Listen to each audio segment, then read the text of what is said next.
ci dañuy sant yàlla di julli ci yonent bi alayhi salaatu wasalaam di nuyu suñuy kilifa ci kilifa yi nag dañ ciy jiital ki nga xamante ni moom la fi yàlla teg muy Serigne Babacar Sy di suñu wasila di suñu lépp di suñu baay di suñu maam di ko ziar di ko ñaanal yàlla bàyyi ko fi di ko ñaanal tamit liggéey bi mu sumb yàlla jàppale ko mu àggale ko jàmm ñu fekkee ko ca tal ko. ginnaaw loolu dañuy nuyu tamit di ziar di gërëm suñu kilifa nga xamante ni ci wàllu liggéey bi mooy fii suñu kilifa di inspecteur de l'éducation et de la formation Amadou Dia ak ñëpp ñi nga xamante ni moom la seqal liggéey bi di nuyu tamit également directeur école yëpp parce que damay profiter ci occasion pour xam ni bon étant donné le représentant du CODEC collectif des directeurs nga xam ni man la yàlla def ma nekk seen njiit kon su ma duggee ci naa leen nuyu ziar leen nuyu jàngalekat yëpp nuyu élèves yëpp nuyu parents yëpp tabarkalla di wax ne rek man la Abdou Tall Samb man maa nekk directeur école Alioune Pala Mbaye bi. ci loolu tamit ñu remercier ci tamit xalifa mi ak association bi nga xamante ni moom la àndal muy TCE Sénégal nga xamante ni ñoom dañu yëngu ci wàllu éducation moom mu nekkoon koo xamante ni dafa jàng fi ci école bi jaar fi. wax dëgg yàlla xelam bi mu kii mu ni nag man daal wax dëgg yàlla li ma am ni du ma ko yóbbu fenn dama ko yóbbu ci école ba nga xamante ni falaa commencé falaa doore ba lii ma am peut-être xëy na yàlla may ma ko loolu kon ñu ko ci remercier à travers ci moom ñu remercier waale groupe bi nga xamante ni moom la àndaloon liggéey bi yëpp muy Babacar mi leen jiite ak ñeneen ñi nga xamante ñoo nekk ci biir di ñaan yàlla nag xëy na dajeeguñu waaye wax dëgg yàlla ñu bis bu ñu dajee dina boobaa dina gën a neex ndax lii mu ñu defal day loo xamante ni lu am solo la ci xale yi am solo tamit également ci mag ñi de manière générale day am solo ci nit parce que nit fu mu nekk day soxla di fa mën a soulager wu di fa mën a gis boppam di mën a faj ay soxlaam ay aajoom ci sutura waaye aajoom ci condition yoo xamante ni daal wax dëgg yàlla du am benn ngaañte ndax loolu day bokk ci li nga xamante ni day tax xale yi mën a toog ci école bi ndax boo amee ay besoin mënoo am ci école bi lu ko mën a régler da ngay obligé boo moytuwul ci bàyyi ngay mujjee kon ku la defal lii sécuriser la ko toppatool la ko defal la ko ba mu baax wax dëgg yàlla dañ ciy kontaan di leen gërëm di tàllal suñu loxo ñëpp nag ndax du ñu tëj suñu buntu kenn ñëpp a ci bokk école bi école Sénégal la école bi école Tivaouane la école bi ñëpp la élève fu mu musaan a nekk nit fu mu musaan nekk rek nga xam ne école seen école la seen i doom ñoo ciy ñëw seen i jarbaat ñoo ciy ñëw seen i sët ñoo fiy ñëw donc ñu tàllal leen seen loxo pour ngeen ñëw dimbali ñu ci jàppale ñu ci ak lu mu mënti jàppale rek que ce soit mu nekk jàppale ci sécurité wala mu jàppale ñu ci propreté wala mu jàppale ñu ci pédagogie bi wala mu jàppale ñu ci leneen lu mu mënti doon rek loo xamante ni na jëmale kanam école bi daal ñoo ngi ci tàll suñu loxo ñëpp di ci woo ñëpp kenn ku nekk nag fa nga toll ak na nga mane ak la nga xam xeebuñu ci dara bu kenn defee la mu mën rek bu yàggee dina baax ñu jàpp ci nag di ci woo nag gën a woo nag population bi nga xamante ni ñoo dëkk wër école bi ndax ñooy principal kii acteurs yi. bu ko defee ñoom ñu jàpp ci surtout ci sécurité bi dimbali ji parce que bu fekkee dañuy defar aussi bon ñu yàq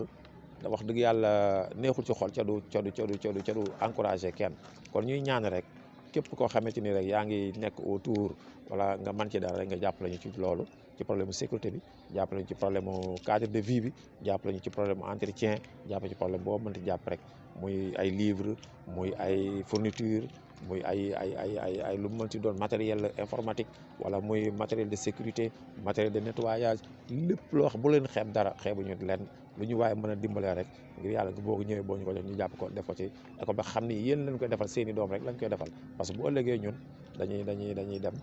bàyyi ko fi ñeneen ñi ñëw bu ñu ñëw fekk fi wax dëgg yàlla loo xamante ni lu am solo la donc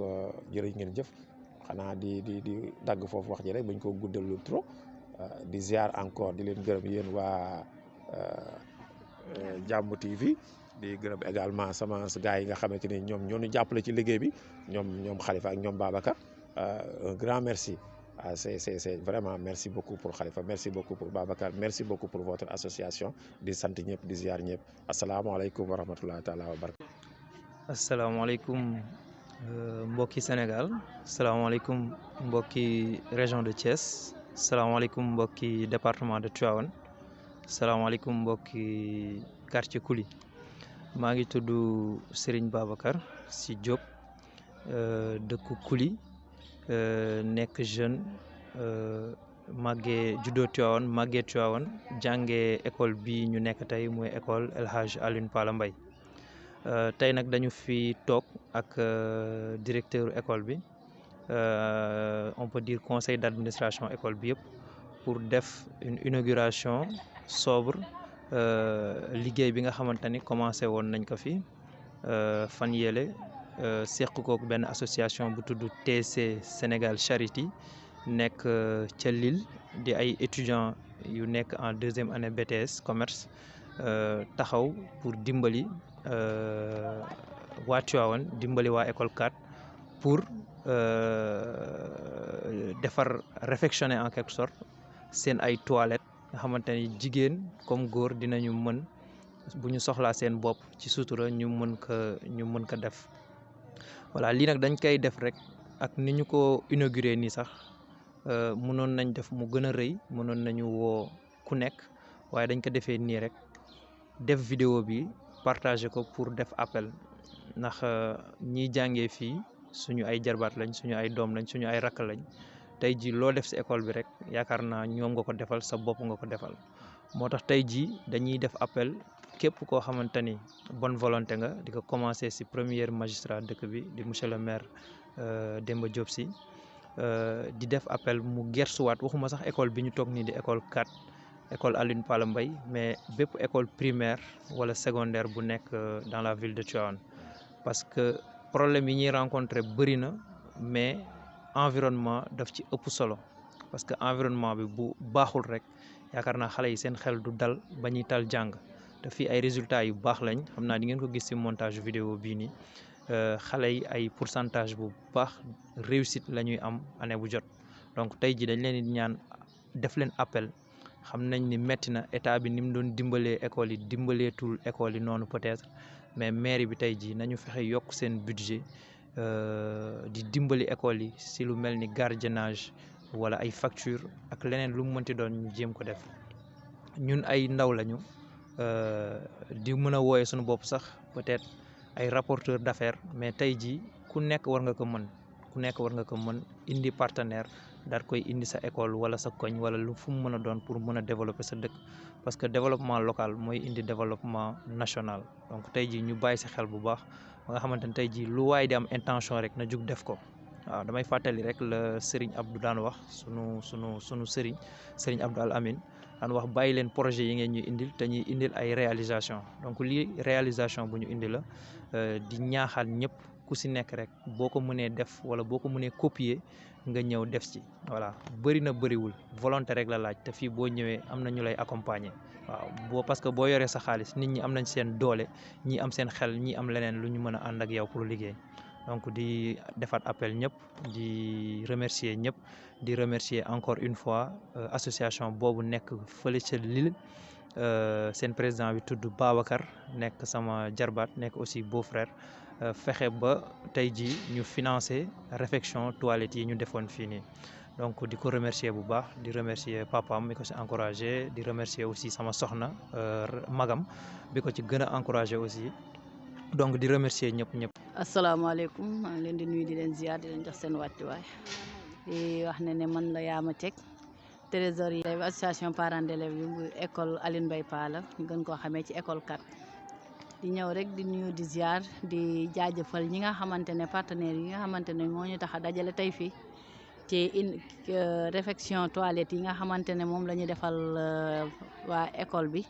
élèves yi nga xamante ne mooy suñuy doom suñuy jarbaat suñuy sët yi nga xamante ñoo fiy jàngee ñu ñëw defaraat réceptionné waatal leen seen toilette yi nga xamante ne bu ñu ko soxlaa dootuñu dawati dem ci kër yi pour mun koo utiliser di leen ci sant di leen gërëm bu baax a baax a baax di sant ñëpp di sant suñu directeur école bi monsieur Samb di secrétaire général comité bi di sant suñu président di sant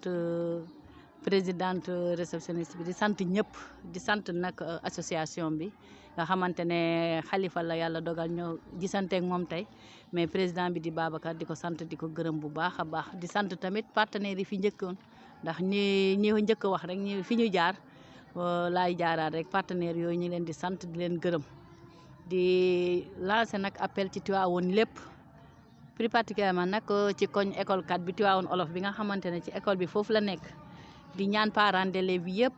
ñoo jàpp ci école bi gën a école bi am sécurité ndax bu ñu amee tamit ay partenaires ñu ñëw di jël seen doole ak seen alal di ci def te amul sécurité tamit amul benn njëriñ ndax école que salle informatique bi ni ñu ko équipé woon ak léegi boo demee bureau directeur bi sàcc yi fii xale yi di ñëw loo fi defal ñu yàq ko daal parents d'élèves yi daal ñu ngi leen di lancer appel ak képp ki nga xamante ne ancien élève école 4 la wala mboolem jullit rek bi nga xamante ne am na yéene jàppale ci école yi na ñëw jàppale ñu te yàlla rek tax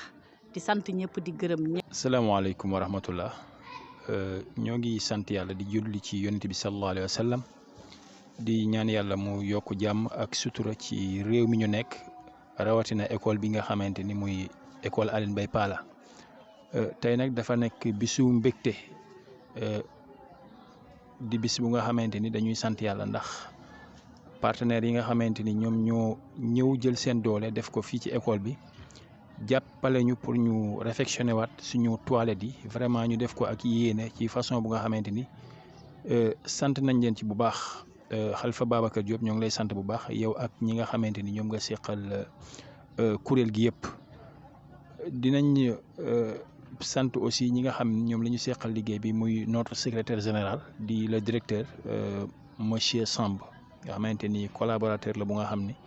vraiment moo ngi taxaw li mu war a taxawee ba taxawee lu nga xam ni sax ñun ñoo ko war a taxawee ndax liggéey bi mu seq ak partenaire bi yu ci bëri ñoo ko waroon def te moom def na ci yitte kon directeur dañu lay sant bu baax a baax di la jaajëfal naam nag li ngeen ñu defal nii xeebuñu ko am na solo lool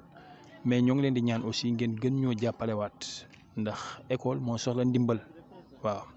école bi moo soxla ndimbal actuellement nii bu ngeen xoolee toilettes yi bien que def nañ ko mais si ginnaaw yéen a gis ay toilettes yu nga xamante ni kenn utilisé tu ko actuellement war nañ ko fi mën a jëlee donc loolu ça demande des moyens lu ngeen ñu ci jàppale ñu jël xëy na construire nañu fi benn néeg bu nga xam ni c'est pour le gardien mais ba léegi amaguñu gardien ndax jamono bi di muy doxee bokkul ak bu njëkk daan nga am gardien bu nga xam ni uniquement dafay ñëw pour nekk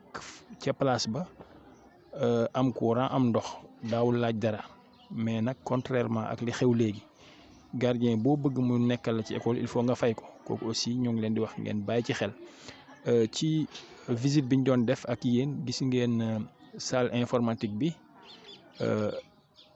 bareetul ay ordinateur boo xoolee ordinateur bu fonctionnel daanaka ñaari ordinateur yu fonctionnel rek ñoo nekk ci école bi te salle bi c'est bien équipé bon installation bi baax na mais on a plus d'ordinateur yu nga xam ne ñu ngi ko war a utiliser kon loolu bu ngeen ñu ci jàppale aussi dinañu jël loolu daal laa doon wax ci cadre association bi mais di woowaa Tivaouane yëpp nag ñi nga xam ni mos nañu jaar fii ci école bi ak ñi fi jaarul sax te dëkk ci dëkk bi rek am yéene